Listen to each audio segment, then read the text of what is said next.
Et c'est reparti. Maintenant qu'on a notre coquille vide, hein, que tu as créé ta coquille vide, ta structure de formation prête à accueillir du contenu pédagogique. Ok, là c'est top. Par contre, il y a un petit élément, c'est que bien souvent, on peut se prendre vite la tête avec les logiciels parce qu'ils sont pas tous faits de la même façon. C'est tout souvent une logique de développeur informatique. C'est pas forcément une logique pour le commun des mortels.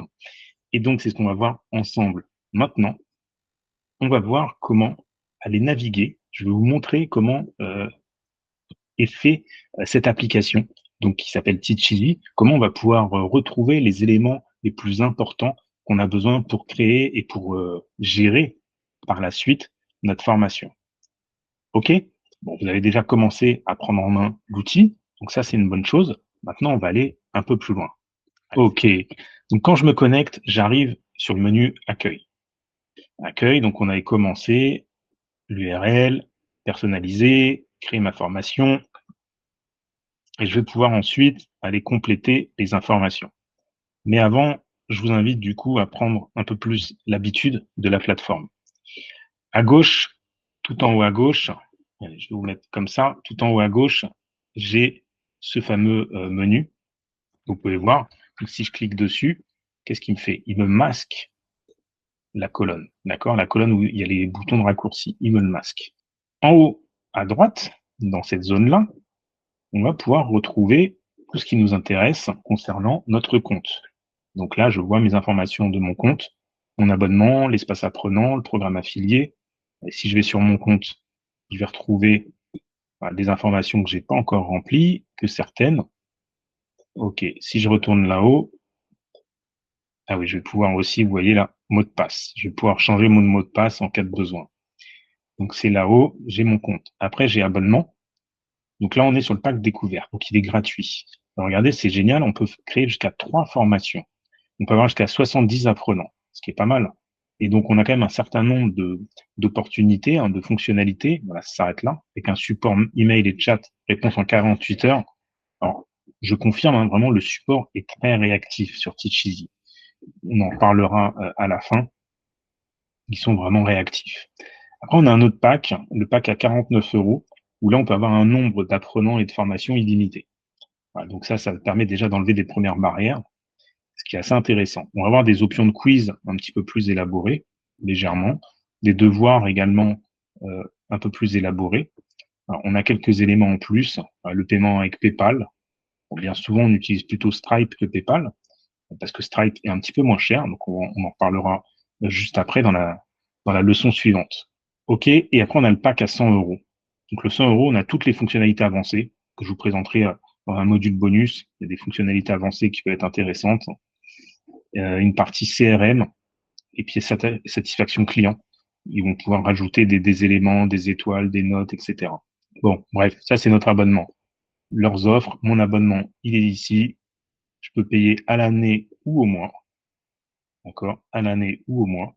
Donc, ce qui peut être intéressant, c'est de d'abord tester au mois. Et après, si vous voulez maintenir votre formation et qu'elle se vend, bah, vous basculez à l'année et ce sera toujours plus intéressant. OK? Allez, je retourne en haut. Donc, j'étais mon abonnement, j'avais l'espace apprenant. L'espace apprenant, on n'a pas encore terminé, bien entendu. Donc, pour le moment, on n'a rien. C'est intéressant. Espace apprenant, programme affilié pour pouvoir promouvoir vos formations par vos stagiaires. À côté, j'ai un petit bouton, un petit point d'interrogation. Donc, c'est quand vous avez des problèmes, on en reparlera pour contacter le support, aller chercher de l'aide en ligne, la communauté Facebook, par exemple. La petite cloche, bah, c'est des notifications. Dès que vous avez un devoir qui a été rendu, vous avez un nouvel inscrit, etc. Et le petit œil, bah, c'est pour visualiser votre espace qui est au balbutiement pour le moment. Voilà, donc ça, c'était pour le menu du haut, d'accord? Et le menu principal, ça va être à gauche. Pourquoi j'ai commencé par le menu du haut? Parce que bah, c'est le menu où on ne va pas aller souvent et dont on peut oublier son existence. Si je veux changer mon abonnement, mon mot de passe, voilà. Et après, tout se passe à gauche. À gauche, donc je retourne, j'ai accueil. Je vais avoir copywriter IA. Alors, j'ai quelques crédits pour de l'IA pour pouvoir écrire mes textes. Je vais pouvoir gérer ma communauté si j'ai un abonnement payant.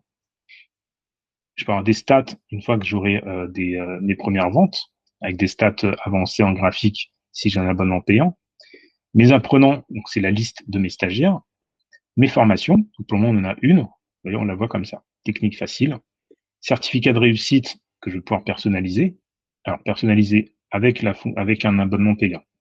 Et j'ai des paramètres, des paramètres avancés avec l'abonnement payant. C'est utile pour Calliope, pour avoir les temps de connexion des stagiaires, par exemple. Après, à gauche, j'ai mes ventes. Je peux générer des codes promotionnels. J'ai des outils marketing, alors qui sont très light, mon pixel Facebook et mon code Google Analytics. Je peux éventuellement connecter un autorépondeur. On peut envoyer des mails automatiques avec un abonnement payant. Il y a quand même des mails automatiques qui sont générés par Teacheasy, on verra ça. Je peux faire de l'automatisation, pareil, avec Zapier ou Make, avec l'abonnement payant encore une fois. Et sinon, les mails de base, voilà, ils sont pas personnalisables avec l'abonnement gratuit, mais on peut voir déjà un mail de bienvenue, de fin de formation, des inscriptions, etc. Il y a quand même tous ces mails-là qui sont déjà générés et envoyés automatiquement. C'est quand même pas mal du tout. C'est pour ça qu'au tout début, on a configuré l'adresse mail dont on veut que nos stagiaires puissent nous répondre. OK, je reviens au menu. Personnalisation, on y était tout à l'heure, avec votre branding. On peut aller plus loin dans Page, mais comme vous pouvez le voir, il faut des fonctions avancées que je vous montrerai en bonus avec mon propre espace. Affiliation, c'est pareil. Intégration externe, on en parlera plus tard. Abonnement, du coup, c'est le même lien que ce qu'on a vu tout à l'heure.